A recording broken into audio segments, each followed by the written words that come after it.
Good morning. The season's over. It is what it is. But I tell you something, I am proper up for this next season, and I mean proper. The reason I say that is the ownership. Cavenagh, Mr. Cavenagh, Jim Gillespie out there yesterday fronting up the fans at half-time. I think it's half-time, wasn't it? And at the end of the game. And they went up there knowing there was going to be some daft questions that, I don't want to say abuse, but some upset Bears, and rightly so, and they knew that. They're owning this. That's the word that's coming into my head. They're owning this. The 49ers, the powers that be, they've done a year's apprenticeship. Was it what they expected? We don't know, because you've got to remember these guys function at a far higher level than any of us do. Most of us reading this, watching this do. I know they do me anyway, because I'm a bit But I'm up for it. I'm proper up for it. I'm excited to see the signings coming in. I'm excited to... I don't want to say excited to see who's going out, but we all know there's going to be a few of them will never kick a ball for Rangers again. I will do another podcast with the lads and lassies off the podcast at some point, talking about who do we want in and who do we want out, what we expect. I know when I say stuff like a year's apprenticeship, it's maybe not what they expected. People will get upset about that, but that isn't the 49ers' fault. That's just the way sport, that's the way business is. It takes a bit. They've looked under the hood, they've saw our passion. Listen, I don't think Mr. Cavenagh was expected to be here this often. We don't know that for a fact, but he's more or less here all the time, innit? There's not a week goes by or something where somebody doesn't get a photo of him. We also see him around the world or in the States and whatnot, interacting at Rangers supporters clubs. Brilliant. Jim Gillespie, I've seen people say he's not said anything yet and it's wrong and all that. He doesn't need to say anything just at this moment in time. I would assume in the next, maybe not today, maybe not tomorrow, certainly this week we will be told by whether it's Jim Gillespie or probably Jim Gillespie, what's happening. As I sit here now, I would rather Danny was changed out, but I don't think it looks like he will. So put that to the side. He's here. Okay. He will be given money to spend, and it wouldn't matter because people are going to use the word rebuild after Russell Martin. That was going to happen again anyway. After the debacle, is that the right word? After Thelwell, etc., forcing players on and forcing them to play players. Danny, I think 3 out of the 4 they brought in have got huge potential. Mikey Moore. He said we're trying to keep him and all that. And I want him to say that there's a bit of me thinks, is he playing to the crowd knowing he's not going to come? I think Moore he definitely would come for one more year. He's only 18. He's only 18. And I don't need to tell you guys, that's an outstanding player. And like I said, him and Romans up that left side, that could be a threat next year.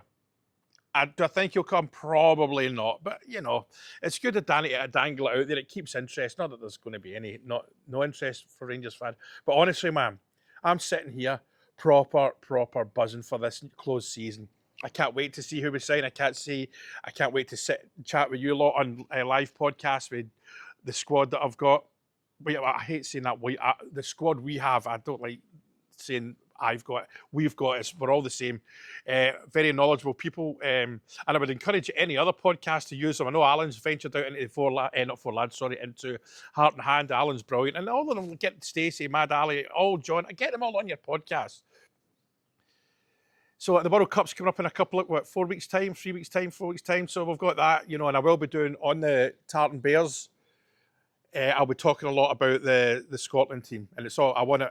Tartan Bears, it's Rangers fans only, Rangers fans-ish only on there. If a Scotland fan from another club comments, as long as they're decent, that's fine. But I'll be ran the same way as my Rangers Now page. If you're a twat, you're gone.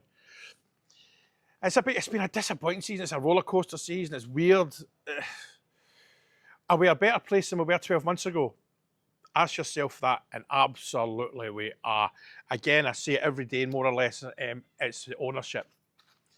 8th richest sports franchise in the world we've got running us. People try and dismiss that. Still, people don't think the Americans are any good at their job. Aye, that takes a special kind of idiot to think that. The Hearts situation, that makes the Scottish League more attractive now for us. There'll be players look at that and go, wait a minute, man, that's what Hearts did last year. it attracts interest to the league. That's what I'm trying to say. And it's sad the way it happened for the Jambos. I feel sorry for them. Anyway, I don't want to get into all that because you know why. So, yeah, it's quite. I'm sitting here, honestly, and it's early doors here. I'm sitting here buzzing for this next season. I don't know why, but I do know why because I can see what's going to happen. I'm pretty sure we'll do better than we did this year. Because think about it. If Danny had been in at the start, and I know it's a hypothetical, and I know it's hard to say, we probably would have won the league because we wouldn't have had that bad start. What was it? All those draws right at the start. But Danny needs to go off to a flyer. Like the first 5 games we need to win, and we definitely need to win the first game of the season. I know it goes without saying, but if we don't win that first game, even a draw, the daggers are out. If it's Danny, things might change in the next 40 hours. Danny may well be away. He might be playing at the cameras, but I don't know. It's difficult to call because I definitely thought with his pre-match comments, his body language, he wasn't as attentive as he normally is. And I thought that's a man that's one. And I've seen people saying, "Oh, well, he won the last game of the season at 5-2, whatever it was." I was hardly even paying attention to the game. That means nothing. It was the 4 games that really mattered. It was done and dusted after the Motherwell game, if we were honest. Because first and foremost, we had to win both games at Ibrox. Anyway, that's done now. It's exciting times for us, and I know it hurts right now, but again, it's a natural thing with me. I don't know what it is. I'm just so up for this, so up for this next season and what's going to happen this close season. So, if you're sitting in a random kitchen at 7 a.m. or whatever time it is, wherever you are, keep going, man. Keep going. Make those daft phone calls that you make to people and all that. Look out for blue Audis and stuff. Enjoy yourself.